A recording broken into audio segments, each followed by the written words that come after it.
أهلا بكم يا أصدقاء في فيديو جديد.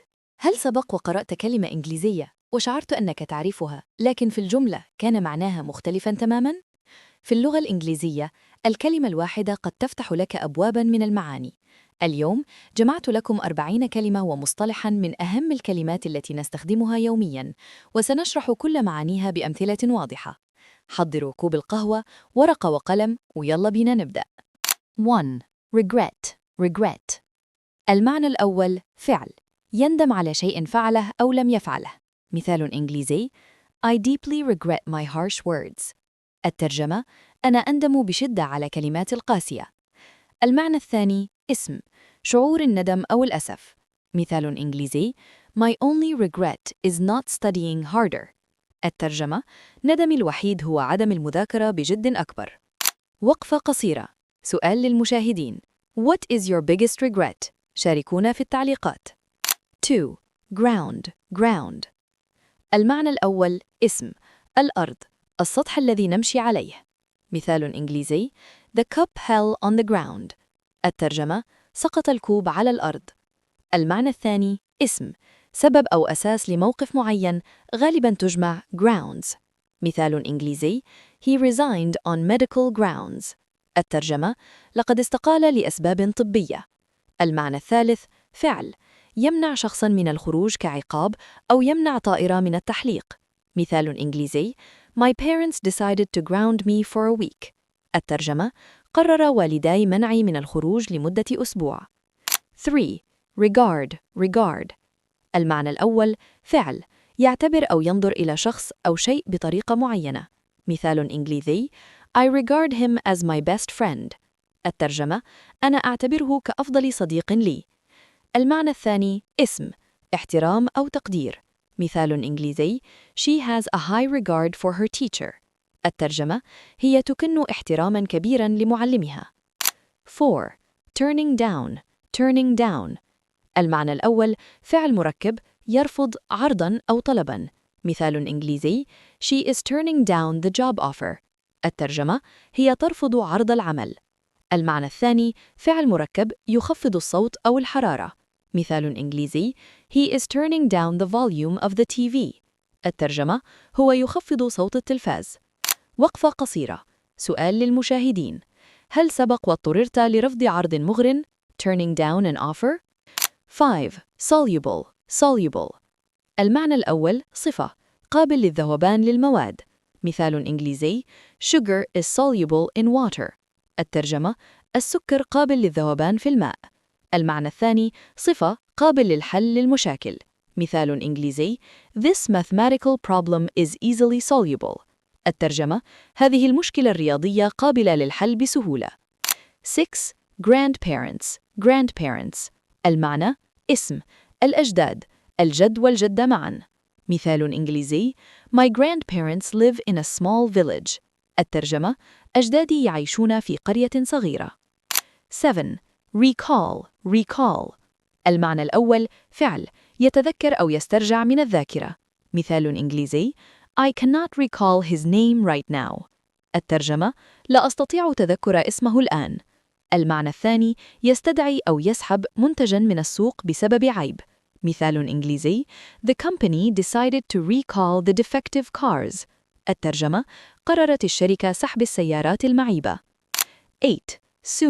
sooner. الظرف الزمان، في وقت أقرب أو أبكر، صيغة مقارنة. مثال إنجليزي: You should have told me sooner. الترجمة: كان يجب أن تخبرني في وقت أبكر. 9. soon. الظرف الزمان، قريباً. مثال إنجليزي: The train will arrive soon. الترجمة: سيصل القطار قريباً. 10. soonest. الظرف الزمان، في أقرب وقت ممكن، صيغة تفضيل. مثال إنجليزي: Please reply at your soonest convenience. الترجمة: يرجى الرد على أقرب وقت يناسبك. وقفة قصيرة. اكتبوا لي في التعليقات جملة تستخدمون فيها كلمة soon. 11. holding. المعنى الأول فعل، يمسك بشيء في يده. مثال إنجليزي: The child is holding a red balloon. الطفل يمسك ببالون أحمر. المعنى الثاني فعل يعقد اجتماعاً أو حدثاً. مثال إنجليزي We are holding a meeting tomorrow morning. نحن نعقد اجتماعاً صباح الغد. 12. Shouting. Shouting. المعنى فعل أو اسم يصرخ أو يصيح بصوت عال. مثال إنجليزي Stop shouting at me. توقف عن الصراخ في وجهي. 13. Shooting. Shooting. المعنى الأول فعل أو اسم إطلاق النار. مثال إنجليزي We heard shooting in the distance. سمعنا إطلاق النار في المسافة. المعنى الثاني فعل أو اسم تصوير فيلم أو مشهد. مثال إنجليزي The crew is shooting a new documentary. الطاقم يصور فيلماً وثائقياً جديداً. 14. Renting out. Renting out. المعنى فعل مركب يؤجر شيئاً يملكه لشخص آخر. مثال إنجليزي He is renting out his spare bedroom. هو يؤجر غرفة نومه الإضافية. 15. Vacation rental. Vacation rental. المعنى اسم عقار أو مكان مخصص للإيجار خلال العطلات والإجازات. مثال إنجليزي We booked a beautiful vacation rental by the beach. حجزنا مكان إيجار للعطلة جميلاً بجوار الشاطئ. 16. Rental. Rental. المعنى الأول اسم مبلغ الإيجار أو العملية الإيجار نفسها. مثال إنجليزي The monthly rental is very expensive here. الإيجار الشهري باهظ الثمن هنا. المعنى الثاني صفة أو اسم شيء متاح للإيجار مثل سيارة. مثال إنجليزي I picked up the rental car from the airport. استلمت السيارة المستأجرة من المطار. وقفة قصيرة. سؤال للمشاهدين: أين تفضلون قضاء إجازتكم؟ هل تحبون الفيكيشن رينتلز أم الفنادق؟ 17. Wanders. Wanders. المعنى فعل يتجول أو يمشي بلا هدف محدد. انتبهوا لحرف ال A. مثال إنجليزي The old man wanders through the streets every morning. الرجل العجوز يتجول في الشوارع كل صباح. 18. Wonders. Wonders. المعنى الأول فعل يتساءل أو يفكر بفضول. انتبهوا لحرف ال O. مثال إنجليزي She wonders why the sky is blue. تتساءل هي لماذا السماء زرقاء. المعنى الثاني اسم عجائب أو أشياء مذهلة. مثال إنجليزي We visited the 7 wonders of the ancient world. زرنا عجائب العالم القديم السبع. 19. Expression. Expression. المعنى الأول اسم تعبير الوجه الذي يظهر المشاعر. مثال إنجليزي He had a sad expression on his face. كان لديه تعبير حزين على وجهه. المعنى الثاني اسم مصطلح أو تعبير لغوي. مثال إنجليزي Piece of cake is a common English expression. قطعة كيك هو تعبير إنجليزي شائع بمعنى سهل جداً. 20. Wishes. Wishes. المعنى الأول اسم أمنيات أو رغبات. مثال إنجليزي The genie granted him 3 wishes. حقق له الجني 3 أمنيات. المعنى الثاني فعل للمفرد الغائب يتمنى. مثال إنجليزي She wishes to travel the world. تتمنى هي أن تسافر حول العالم. 21. Disaster. Disaster. كارثة. كارثة طبيعية أو مجازية بمعنى فشل ذريع. The earthquake was a terrible disaster. كان الزلزال كارثة فظيعة. 22. Hypothesis. Hypothesis. فرضية. فكرة علمية أو نظرية تحتاج إلى إثبات. The scientist conducted an experiment to test her hypothesis. أجرت العالمة تجربة لاختبار فرضيتها. 23. Expat. Expat. مغترب، وهي اختصار شائع جداً يستخدم في المحادثات. Dubai has a large expat community. دبي بها جالية كبيرة من المغتربين. 24. Expatriate. Expatriate. الكلمة الرسمية والكاملة لمعنى مغترب أو الشخص الذي يعيش خارج وطنه. He has been living as an expatriate in Japan for 10 years. لقد كان يعيش كمغترب في اليابان لمدة 10 سنوات. وقفة قصيرة. سؤال للمشاهدين: هل تتابعوننا من بلدكم الأم أم أنك expat مغترب؟ أخبرونا في التعليقات. 25. It's all good. It's all good. كل شيء على ما يرام أو لا بأس. تقال لتهدئة الموقف أو قبول اعتذار. You spilled water on my desk, but it's all good. لقد سكبت الماء على مكتبي ولكن لا بأس أو كل تمام. 26. Forget. Forget. ينسى. Please do not forget your keys. من فضلك لا تنسى مفاتيحك. 27. Immersing. Immersing. المعنى الأول فعل يغمر شيئا في سائل. Start by immersing the fabric in hot water. ابدأ بغمر القماش في الماء الساخن. المعنى الثاني فعل مجازي يغمر نفسه في تجربة أو نشاط مثل دراسة لغة. She is immersing herself in the local culture. هي تغمر نفسها في الثقافة المحلية. 28. Immersion. Immersion. الغمر أو الانغماس. الاسم من الفعل السابق. Total immersion is the best way to learn a language. الانغماس التام هو أفضل طريقة لتعلم لغة. 29. Relative. Relative. المعنى الأول اسم قريب من العائلة. We invited a distant relative to the wedding. دعونا قريباً بعيداً لحفل الزفاف. المعنى الثاني صفة نسبي يختلف من شخص لآخر. Beauty is a relative concept. الجمال مفهوم نسبي. 30. Related. Related. مرتبط أو ذو صلة أو من نفس العائلة. The two subjects are closely related. الموضوعان مرتبطان ارتباطاً وثيقاً.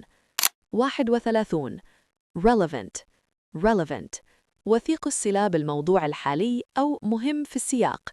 Please only provide information that is relevant to the case. يرجى تقديم المعلومات ذات الصلة بالقضية فقط. وقفة قصيرة. سؤال للمشاهدين: هل ترون أن هذا الفيديو relevant مهم وذو صلة بتعلمكم للغة؟ اضغطوا لايك لو كانت الإجابة نعم. Analog. Analog.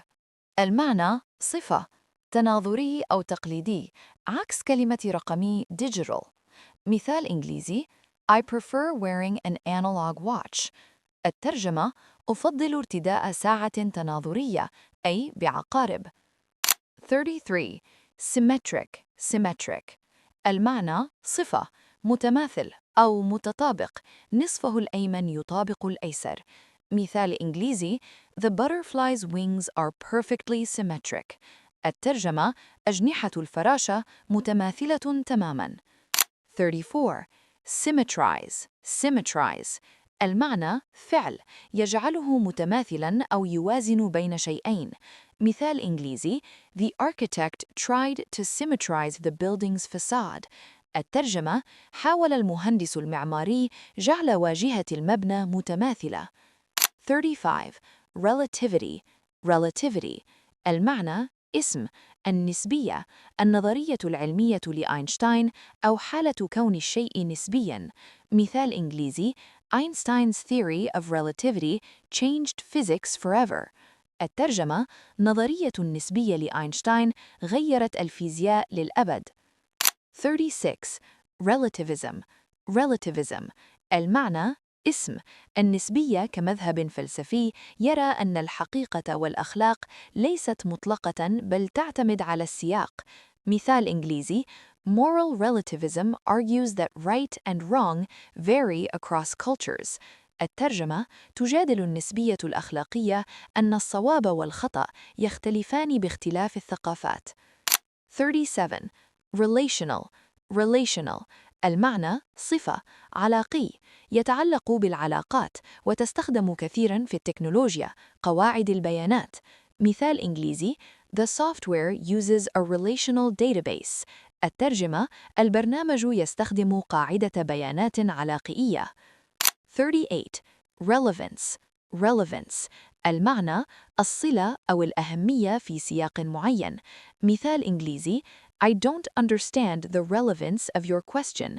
الترجمة: أنا لا أفهم صلة أو أهمية سؤالك بالموضوع. 39. If only.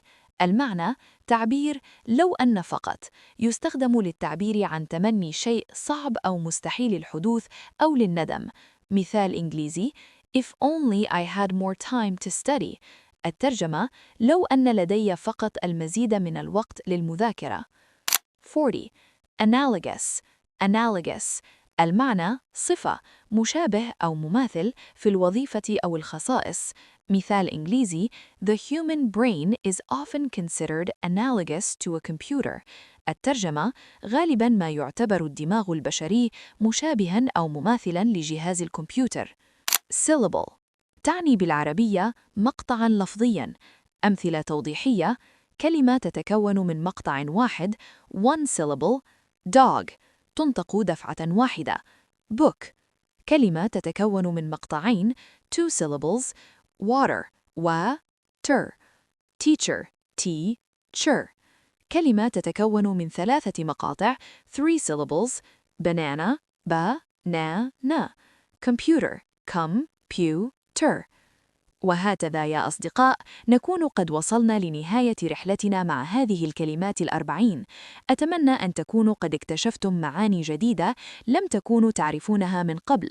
لا تنسوا أن التكرار والممارسة هما المفتاح لإتقان أي لغة. اختاروا 3 كلمات من فيديو اليوم واكتبوها في جمل من تأليفكم في التعليقات، وسأقوم بتقييمها وتصحيحها لكم. إذا أعجبكم الفيديو، لا تنسوا اللايك والسبسكرايب لتشجيعنا على تقديم المزيد. شكراً لمشاهدتكم و It's all good. أراكم في الفيديو القادم. سلام.